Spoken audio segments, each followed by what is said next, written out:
Is brought to you by IT&E Life in Motion.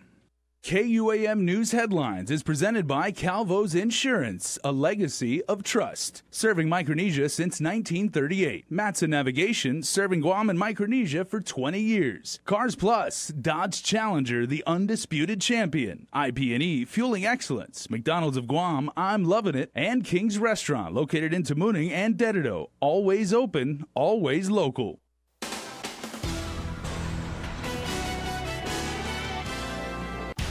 Ahead on primetime, a bipartisan bill proposing to repair the island's messed up roadways goes up for a hearing. Plus, a new development into last week's tragedy after a hunter is found dead down south. We made our point. And more than 100 protesters put down their signs on the steps of the Hagutney Cathedral. Hafaday and good evening.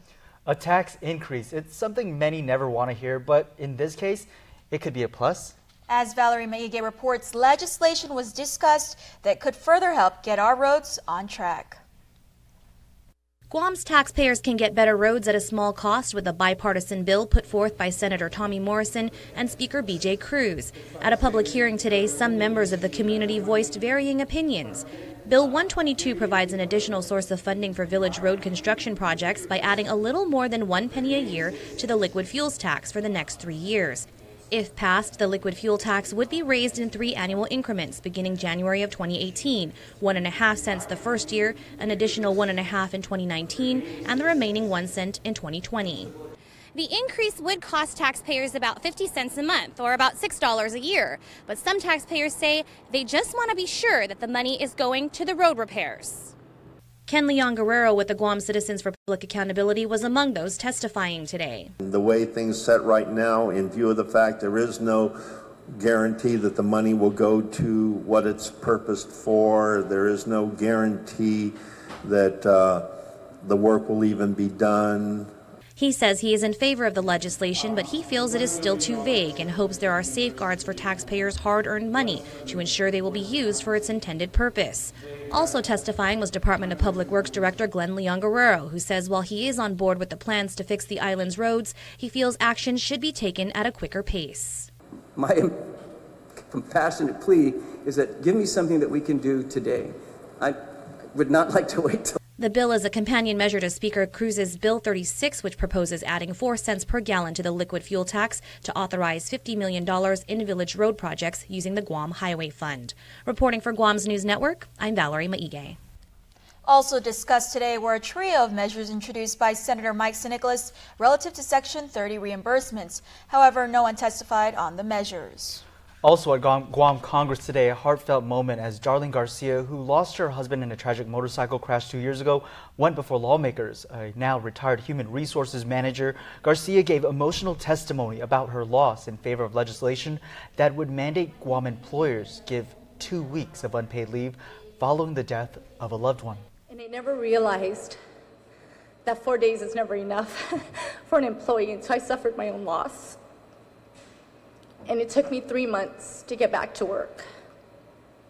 And in order for me to do that, I literally had to go to a doctor and get a doctor's note to say that I was under his care in order for me to avail of FMLA. I don't have any questions for you.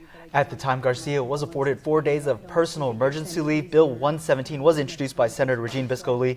The proposal would fall under the Guam Family and Medical Leave Act and expand the law to allow qualifying employees for bereavement leave. Garcia says you never truly stop grieving, but Lee's legislation is the right step in the direction for Guam's employers to follow. An update to a tragic story involving a hunter. The man was separated from his group while hunting for crab down south last week and was sadly found dead the following day. According to the medical examiner's office, that man who has been identified as 63-year-old Ricardo Villagomez, who likely died from a heart attack. This despite initial suspicions that Villagomez somehow fell to his death. It was last Friday rescue units trekked through the jungle area near First Beach in Ipan. That's where they recovered his body. Talafofo Mayor Vicente Taidagui says though Villagomez didn't live in the southern village, Villagomez spent much of his time visiting family there. The ex-cop convicted in the shooting death of a fellow officer must report to the Department of Corrections this week to serve out his 8-year prison sentence. Mark Torrey Jr. was convicted of negligent homicide in the 2015 shooting death of Officer Albert Piello.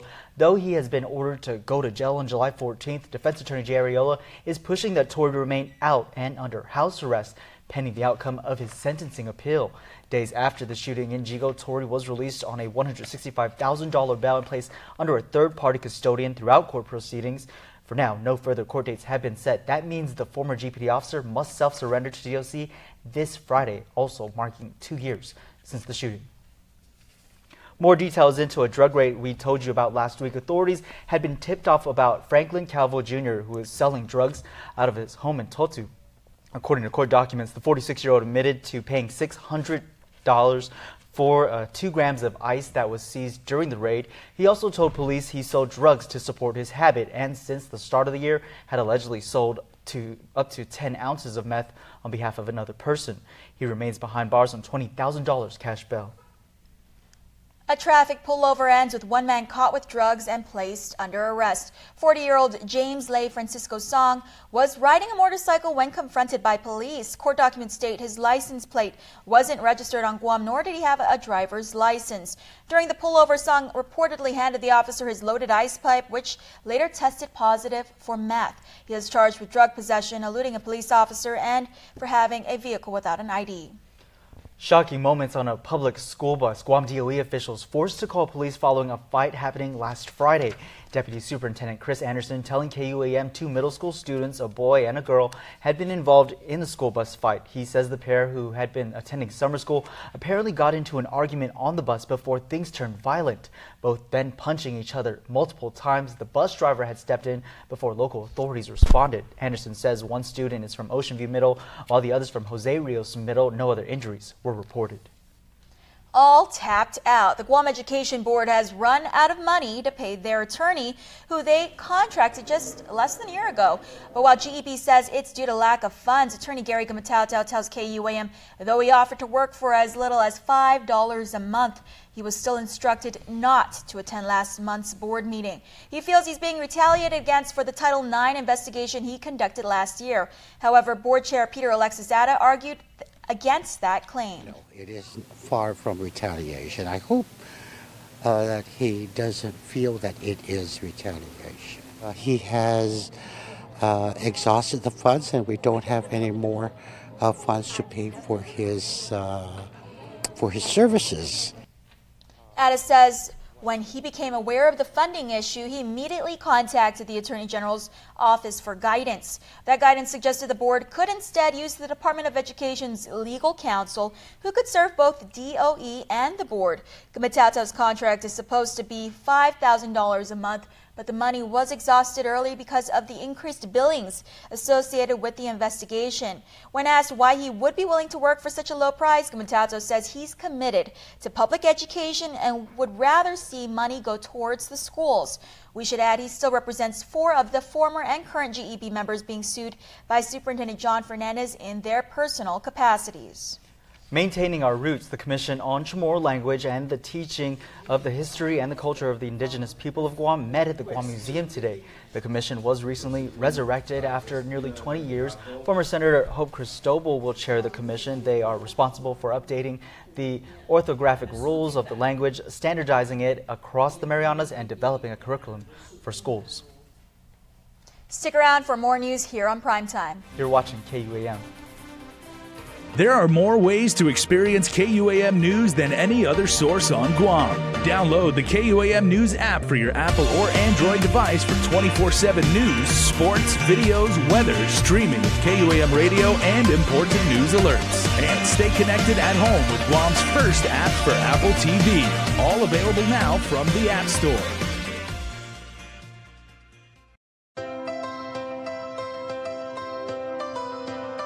When we face an uncertain path, when we struggle with life's challenges,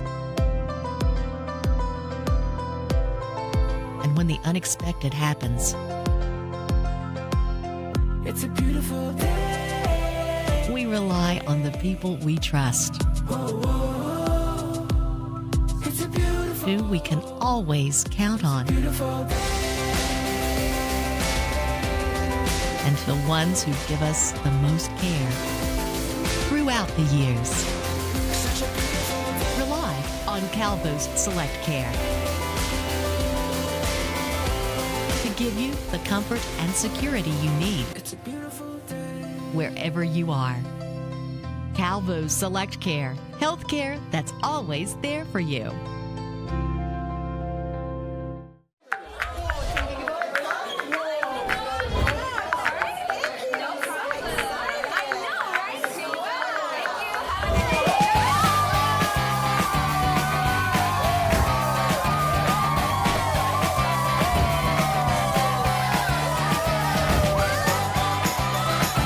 Celebrate more data on the ITE Family Sharing Plan. Get the amazing Samsung Galaxy S8 and an S7 for just $198 when you bundle your mobile plans on a share plan.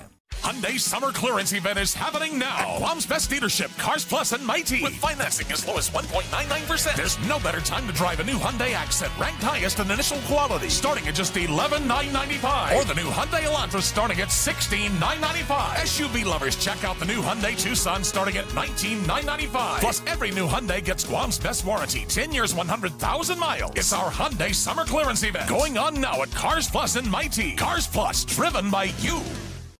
Oh! Ruby Tuesday puts the O in dinner combos with garden bar plus entrees for only $20.99. Choose salmon moco, petite sirloin, or pesto chicken pasta. Only at Ruby Tuesday.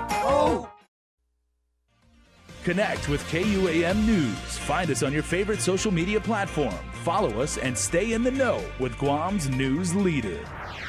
Welcome back. In response to escalating tensions in the region, particularly the launch of the intercontinental ballistic missile by North Korea last week, B-1 bombers from Andersen Air Force Base flew a 10-hour bilateral flight with South Korea F-15 fighter jets on Friday, followed by a flight by Japan Air Self-Defense Force F-2s over the East China Sea. According to a release from the U.S. military, the sequence flights are meant to demonstrate the strength of bilateral cooperation and show the resolve of allies like the U.S., Republic of Korea, and Japan to preserve peace and security in the Indo-Asia-Pacific region. The airport announced its BBB investment grade rating has been affirmed by ratings agency Standard & Poor's. In a statement, Airport Executive Manager Chuck Atta says the rating affirms the airport is managing its position well and balancing costs with necessary development. Atta says the airport will soon launch its third largest capital improvement project ever, including construction of an international arrivals corridor with increased safety and passenger processing efficiency. Separately, Transportation Chairman Frank Uggan Jr. will hold an oversight hearing on the airport expansion on Friday. Specifically, the senator will focus on Phase 2 plans for the Tizan Parkway and the TSA checkpoint expansion. Uggan wants to know whether delays in the checkpoint project might impact screening times and future TSA personnel budgeting.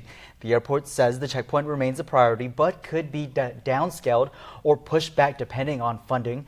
Meanwhile, a source at TSA says there have been no layoffs at the federal agency and personnel reductions are typically achieved through attrition.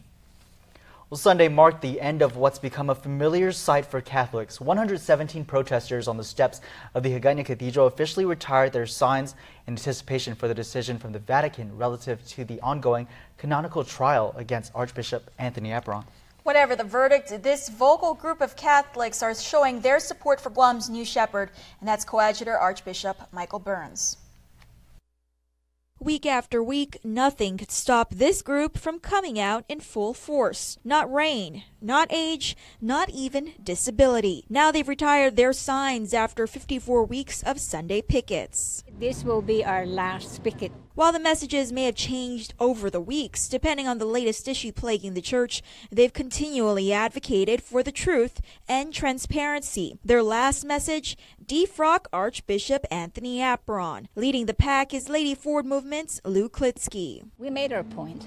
Among the protesters were other instigators of change in the local church, including Joe Santos, the founder of Silent No More. Santos's petition and pickup truck prompted the introduction of legislation that lifted the statute of limitations on child sex abuse cases. To date, 80-plus lawsuits have been filed against the church for clergy sex abuse. The sign said Silent No More, Stop Child Sex Abuse, and of course that generated the bill. which the governor signed into law, which lifted the statute of limitations on child sex abuse, at least the civil portion. And so I think a lot of people have stepped forward because of the fact that that law now assists them in trying to pursue justice. Also in the picket lines was self-proclaimed watchdog and blogger Tim Rohr. Rohr has documented the church's hardships in his blog, Jungle Watch. I don't think that anything would have happened without the picket. Without the picket, there was only the blog. The blog could be just simply ignored. But the visible presence, especially given the average age of the people who are picketing, says that these just aren't young rousers looking for something to do on a Sunday morning. Nowhere in the world has this happened where the laity have quietly and consistently made a visual statement loud enough to remove an archbishop and to affect the change that we've seen. In support of their new shepherd, picketers put away their signs and attended Mass presided by Coadjutor Archbishop Michael Burns. Now they pray for a decision from Rome, where Apron is currently undergoing a canonical trial. Whatever the verdict, Apron won't be welcomed back. Apron will never lead this diocese again because the people on the street have spoken, period, and that will, even if he did come back somehow, shape or form, life would be a disaster. It's another move in hopes of reunifying the church. Earlier this year, Coadjutor Archbishop Michael Burns announced a pause on the formation of any additional neo-catechumenal way communities. According to the recent issue of the Umatunasi Zuus, the church's official newspaper, Deacon Steve Martinez has been appointed the delegate of the neo-catechumenal way. The delegate serves as a liaison for the Archbishop Burns, as well as to ensure the NCW is in compliance with the bishop's pastoral letter. The appointment took effect on July 1st. Keeping with church news, 6 cases of clergy sex abuse that were scheduled to be heard in federal court last week will instead be heard tomorrow. 4 of the cases are against Archbishop Anthony Apron. As reported, Apron's attorney Jackie Terlahi previously advised the court she won't be participating in settlement talks until Apron's ongoing canonical trial in Rome is complete. Results from that trial are anticipated to be revealed sometime this summer. The hearing will start at 9:30 a.m. at the District Court of Guam. In the early days following the Japanese occupation of Guam, education was a privilege. Isa Baza has the story of the first 2 art survivors to receive their honorary high school diplomas from the village of Inarahan. The pair gave up their dreams of furthering their education to instead care for their parents, siblings, and family of 13. Here's more. They worked the fields, but prior to that, they tried to escape the Japanese forces, and eventually they were captured to work in the fields. Eloise Manglotnya Eckley recalled the experiences of her parents Genevieva and Juan Manglotnya during World War II. The couple was around 14 years old when Japanese forces first invaded Guam. And one of the significant stories that my mother always shared with us was, she had a brother who was, I believe, 3 or 4 years old at the time, and her duty was to carry her brother on her back. Eckley said the occupation years were filled with fear and anxiety, emotions that afflicted her mother even years after the war ended. Her father had also worked in the rice fields and sometimes faced physical punishment by Japanese soldiers. But even after the island's liberation, their hardships weren't over yet. Like many Chamorros, the Manglotnyas were forced to live off the land in order to survive. It was very difficult, and agriculture was the thing, for the livelihood of our family. And so my mom was one of those elderly siblings that had to care for her siblings and her mom. While the pair never graduated from high school, they always provided for their family, which eventually grew to 13 children and over 50 great-grandchildren. I think they wish that they could have furthered their education, and because they were not able to do so, they encouraged us, to do that. So that we can have a better life than they did. The couple received an honorary high school diploma from the Guam Department of Education in front of family and education officials today, becoming the first people from Inarahan to receive the recognition. The program started in 2005 and honors those who lived through the war and were unable to complete their education as a result. Reporting for Guam's News Network, I'm Isa Baza. Up ahead, Double D has your day in sports, but first, here's weather.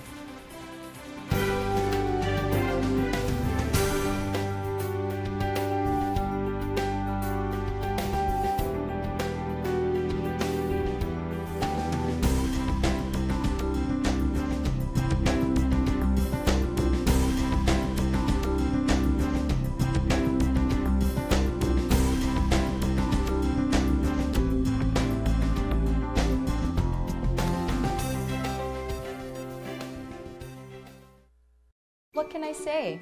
My family was tired of seeing red from internet data caps.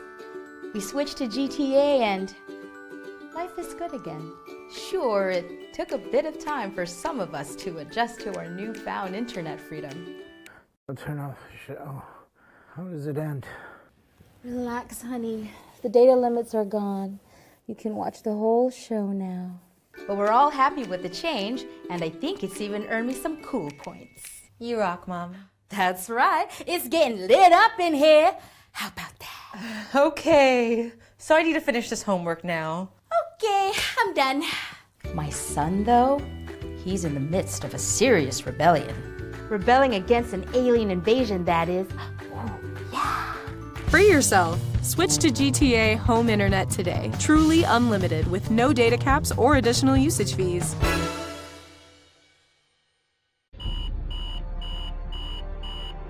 I prepare, I train through strength, determination, and focus. You can overcome anything because every step, every move brings you closer to your goals. This is what makes you an alpha. Hey, I thought you were choosing the flute. Everyone's doing flute. Buick now has an SUV for that. Where's your brother? Hey, Mom, it's a tuba. Get 0% financing for 72 months plus $1,250 purchase allowance on all Envision Preferred and Enclave leather models when you finance through GM Financial. Hurry, offer ends July 10th. For 20 years, Matson has been an important part of our everyday lives. Bringing in the cars we drive, the food we eat, and the materials that helped build our homes. From caring for our land through the Adahi Itanu program to generously supporting our local charities, Matson has contributed to the preservation and growth of our island. On behalf of those you've served throughout your 20 years on Guam, Kidzas Ma'asi, Matson.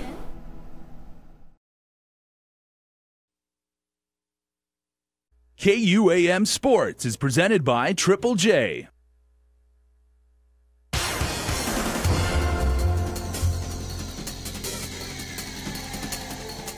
What's up, Guam? Dave Delgado here for KUAM Sports. Thanks for watching. The Guam National Guard celebrating 36 years with their annual Tau Tau Mona 5K held at the GPO. 2,400 runners coming out to support the event with proceeds benefiting the Family Readiness Group. The Guam National Guard's annual Tau Tau Mona 5K walk, run, stroll drew 2,400 runners over the weekend at GPO. This year's run